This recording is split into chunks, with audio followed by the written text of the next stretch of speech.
তাই এটা ছিল দাদার রিসেপশন ব্লগ। আর গিয়েই দেখি যে কন্যাযাত্রীরা চলে এসেছে। আমার যেতে দেরি হয়েছিল, তো কন্যাযাত্রীদেরকে ফটকা ফাটিয়ে কিভাবে আপ্যায়ন করছে সেটা দেখে চলে গেছিলাম স্টলের খাবার খেতে। স্টলের খাবার খেয়েই নিচে নেমে দেখি যে সবাই নাচা শুরু করে দিয়েছে। তো আমরাও নাচা শুরু করে দিলাম। সবাই খুব নেচেছে, সবাই খুব সুন্দর সেজেছিল, প্রত্যেককে দেখতে ভালো লাগছিল। দাদা বৌদি ছাড়াও সবাইকে দেখতে ভালো লাগছিল, আর দাদা বৌদিও নেচেছে আর আমরা সবাই নাচছিলাম।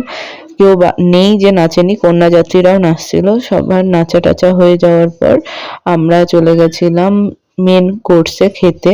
তো খাবার দাবার অনেক রকমের হয়েছিল এবং খুব ভালো হয়েছিল রান্না। তো খুব ভালো খাওয়া দাওয়া করেছি। আর তারপরে অনুষ্ঠান শেষ হয়ে গেল, তখন প্রায় 2টো বাজছে। তারপরে সব তত্ত্ব নিয়ে চলে গেছিলাম পিসির বাড়িতে, কারণ ফুলসজ্জার কিছু নিয়ম আছে, সেগুলো যত সম্ভব পালন করতে হবে। তো সেখানে গিয়ে দাদাদের খাটটা দেখলাম সুন্দর সাজিয়েছে, আর সবাই ছিল যে ফুলসজ্জার কি কি নিয়ম আছে সেগুলো বলে দিচ্ছিল। তারপর নিয়মগুলো করে নেওয়ার পর, আর ওরা তো খুব ক্লান্ত ছিল, তো নিয়মের পর চলে এসেছিলাম বাড়ি। তো আজকের মতো এইটুকু, টাটা।